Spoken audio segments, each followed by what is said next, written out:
Gracias, Fernando. Realmente no soy editor de la Revista Colombiana de Gastroenterología. Yo fui editor hace un par de años y pertenecía al comité editorial. Quería solamente aclarar eso. Me siento muy honrado de participar de este encuentro científico y compartir con ustedes, mis amigos y colegas, esta presentación, así como también con los distinguidos profesores que hoy nos honran con nuestra presencia. Quise poner este título de manometría de alta resolución, ¿cuál es la ventaja? Únicamente para poder definir cuál es la diferencia entre los dos métodos, el convencional y el de alta resolución, y si esa diferencia tiene relevancia en el uso de la práctica clínica diaria. Declaro que no tengo ningún conflicto de interés con las casas comerciales que distribuyen o venden estos equipos en Colombia. Voy a centrar mi presentación en estos 4 puntos: las diferencias entre los dos métodos, la aplicación clínica de la manometría de alta resolución. Voy a hacer un aclaramiento del análisis topográfico de presión, que es el fundamento básico de la famosísima clasificación de Chicago, y voy a presentar la experiencia que tenemos en nuestra unidad con los pacientes que hemos estudiado bajo este método. La manometría convencional nació a comienzos de la década de los 70, ha sido uno de los mayores aportes a la gastroenterología y durante cerca de 40 años nos ha brindado el conocimiento inicial de cómo ha sido el funcionamiento del tubo digestivo, cómo están acoplados los mecanismos excitatorios y los mecanismos de inhibición relajatoria. Usa 5 transductores a intervalos de 4 a 5 centímetros y para poder solucionar el problema serio que tenía con respecto al estudio de la unión esofagogástrica, diseñaron un SLIT para mejorar el estudio dinámico de la unión esofagogástrica, que ha sido tal vez el único avance importante en estos últimos 30 años con este método. No registra en forma simultánea todos los componentes esofágicos, todos los componentes motores del esófago, y ese quizás es uno de sus principales limitaciones. Aquí vemos un trazo típico que todos ya conocemos. Observemos cómo aquí a nivel, apenas aparece la deglución, sucede inmediatamente una relajación del esfínter esofágico superior y los 5 transductores que están en el cuerpo esofágico transmiten en tiempo a través del eje de las X y en presión a través del eje de la Y, la forma en que progresa una onda simultánea. Sin embargo, cabe decir que aquí el método de estudio de la presión es lineal y que hay sectores, segmentos del esófago que no pueden ser evaluados con este método, y estas son algunas de las limitaciones que este método puede ofrecernos, y es que en muchos casos de disfagia el resultado puede ser normal o puede dar hallazgos inespecíficos. Aún en centros de alta experiencia puede haber variabilidad interobservador. La exactitud y la reproducibilidad se pueden afectar porque con frecuencia hay muchos artefactos, especialmente con el método de pull-through, que es el retiro escalonado del catéter, y también a veces con la dificultad de pasar la unión esofagogástrica. No predice el transporte del bolo. Cuando se pone el método de impedancia lo puede predecir, pero hay una situación adicional, y es que no evalúa bien la presión intrabolo, que es un determinante fisiológico importante del vaciamiento del esófago. Algunas anormalidades localizadas segmentarias no las puede localizar, y la medición del esfínter esofágico inferior es estática, y el esfínter esofágico inferior no solamente se relaja, también migra en sentido axial cuando el paciente deglute. El procedimiento puede ser más prolongado y un poco más dispendioso, y por esa razón puede dar mayor disconfort para el paciente. Estas son las 2 casas que comercializan estos catéteres acá, y este es el catéter de alta resolución, que tiene fundamentalmente 4 trucos. El primero es que tiene sensores a 1 centímetro de distancia, tiene más de 30 sensores, 36 sensores, y que evalúa en forma no lineal sino circular a través de 12 puntos toda la contractilidad del esófago, y eso le da una muy alta fidelidad. El segundo truco es que a cada punto de presión le asigna un color, y los colores de una forma gráfica y de muy fácil comprensión para los sentidos, y el cerebro humano puede de manera rápida poder saber si un área tiene alta tensión porque tiene colores rojos y naranjas, o si tiene tensiones bajas porque tiene colores azules y verdes.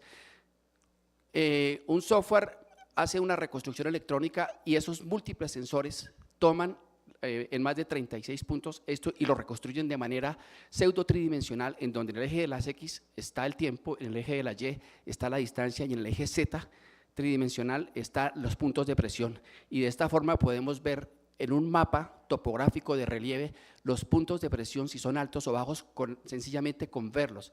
Así, igual que hace un topógrafo en un mapa de cualquier terreno, puede establecer la presión atmosférica, la temperatura y muchas cosas solamente con ver los colores que están en el mapa. Nosotros podemos establecer la velocidad de presión, podemos establecer la presión intrabolo, podemos establecer si hay peristalsis que esté fallida o no, podemos establecer la velocidad de frente contráctil y muchas otras cosas. Cuando se colapsa en un solo plano, establecemos aquí y vemos que hay 3 segmentos, el segmento 1, que es el de la porción superior, o de músculo estriado, los segmentos 2 y 3 del cuerpo esofágico distal, y cada uno de ellos puede incrementarse y reducirse de acuerdo a las diferentes patologías. Vemos que hay dos esfínteres, el superior y el inferior, y vemos cómo con una dilución el esfínter inferior se relaja fácilmente. Si ustedes observan esta presión acá, es más baja que esta que está acá. Esto se llama presión intrabolo. Esta presión intrabolo se incrementa cuando no se abre bien el esfínter esofágico inferior.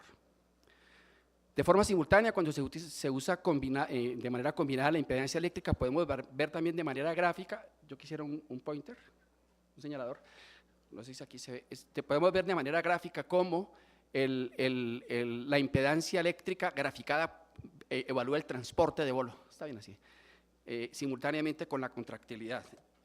Gracias. Y aquí vemos una dilución normal en donde esencialmente el esfínter esofágico superior, que está acá, se abre con la dilución. Esta es la contracción faríngea, esta es la presión intrabolo y esta es la contracción del cuerpo esofágico.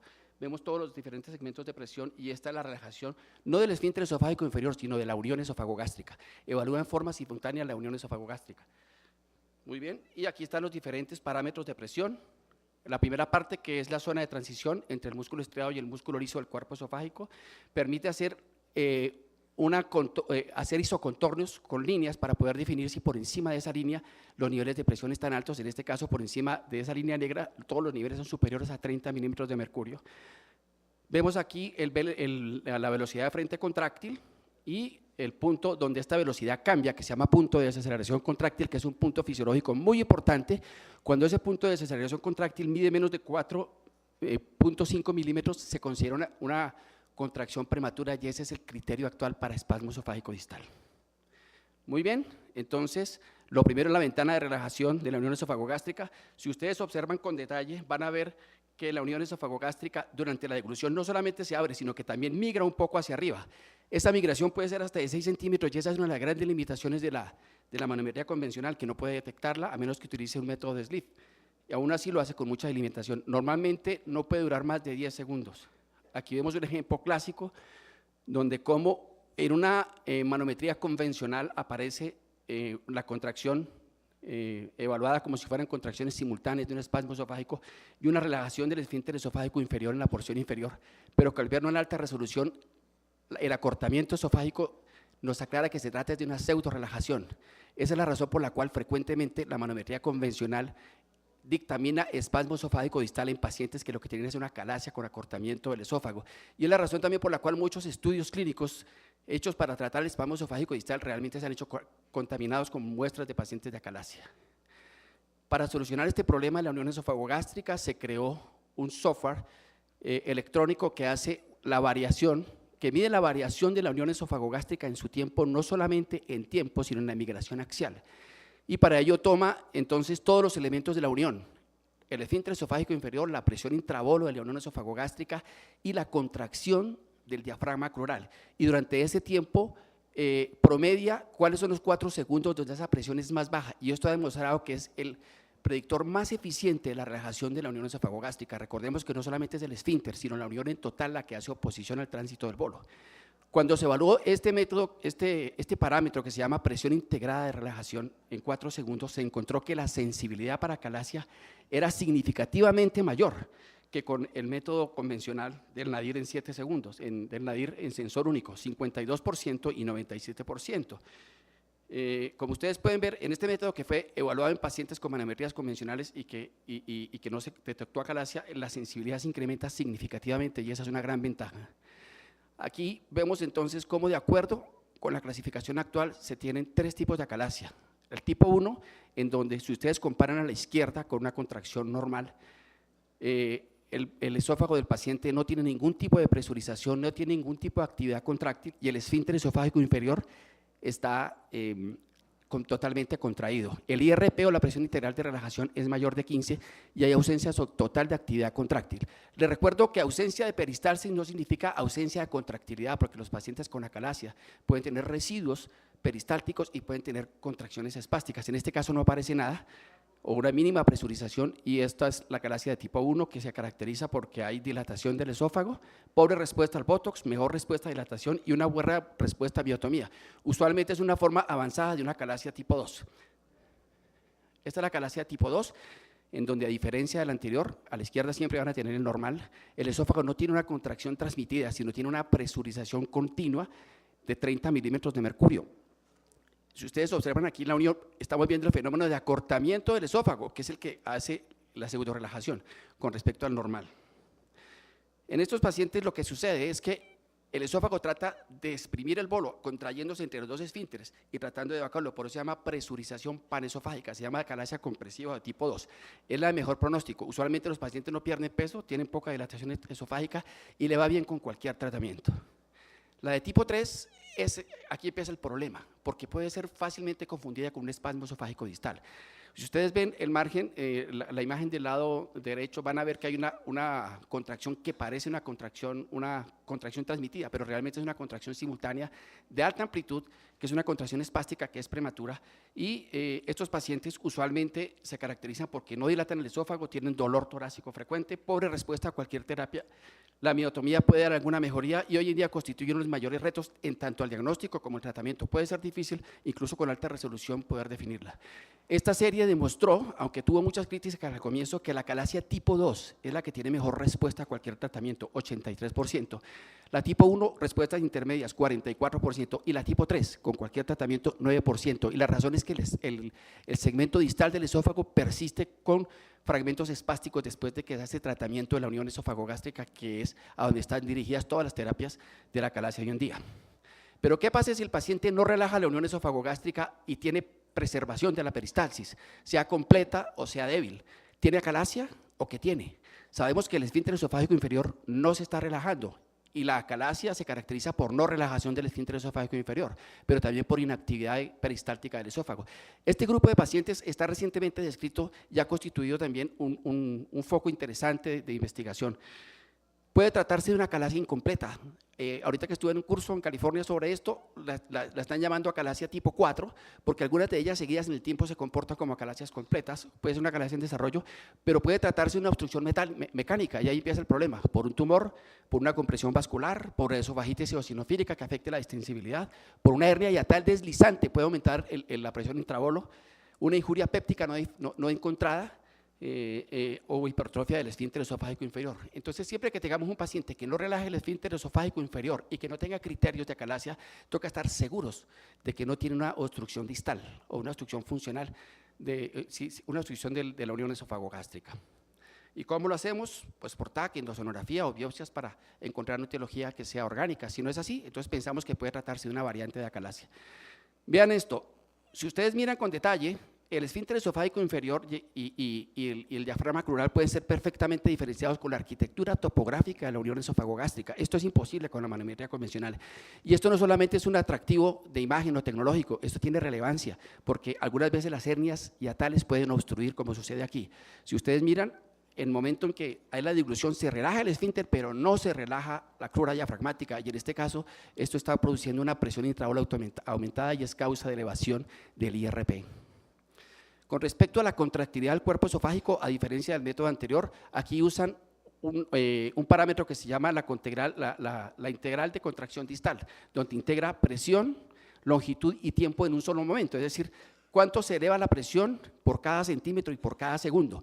Normalmente debe ser menor de 5.000, se llama DCI y es el método estándar que utiliza la clasificación topográfica de Chicago para el vigor contráctil. Cuando tiene más de 5.000, más de 8.000 aparece este nuevo patrón topográfico descrito, que es un esófago hipercontráctil o jackhammer, que nunca es visto en controles normales y nunca es visto en pacientes asintomáticos. Por eso se atrevieron a describirlo así, y el esófago jackhammer hoy en día es una entidad bien definida que pertenece al grupo de los trastornos espásticos, se caracteriza porque tiene contractilidad, el DSI, la relajación es normal, pero hay un incremento del DSI por encima de 8.000, como lo vemos aquí. Vean el normal a la izquierda y el jackhammer a la derecha. El nutcracker es parecido al anterior, pero menos vigoroso. Tiene un DSI mayor de 5.000 y menor de 8.000. Está por fuera del rango de normalidad del 95% y puede presentarse ocasionalmente en pacientes asintomáticos, por eso se considera una anormalidad peristáltica menor. Con respecto a la velocidad de frente contráctil, clásicamente se ha dicho que el espasmo esofágico distal corresponde a las contracciones prematuras, a las contracciones simultáneas que se presenten en más del 30%, en más del 20% en un estudio manométrico normal. Sin embargo, hoy en día se ha encontrado que la medición de la latencia distal es un determinante más específico con respecto a la prematuridad de la velocidad de frente contráctil, que es el determinante fundamental del espasmo esofágico distal. Y es que cuando esta distancia entre la apertura del esfínter esofágico superior y el punto de desaceleración contráctil es menor de 4 o 5, ese es el criterio de espasmo esofágico distal, si en más de 2 degluciones presenta esto. Otra utilidad que tiene es que con la topografía podemos ver fácilmente la arquitectura de las contracciones y podemos ver si son intactas o si tienen defectos, como en este caso, que hay contracción débil, eso se llama motilidad hipotensiva.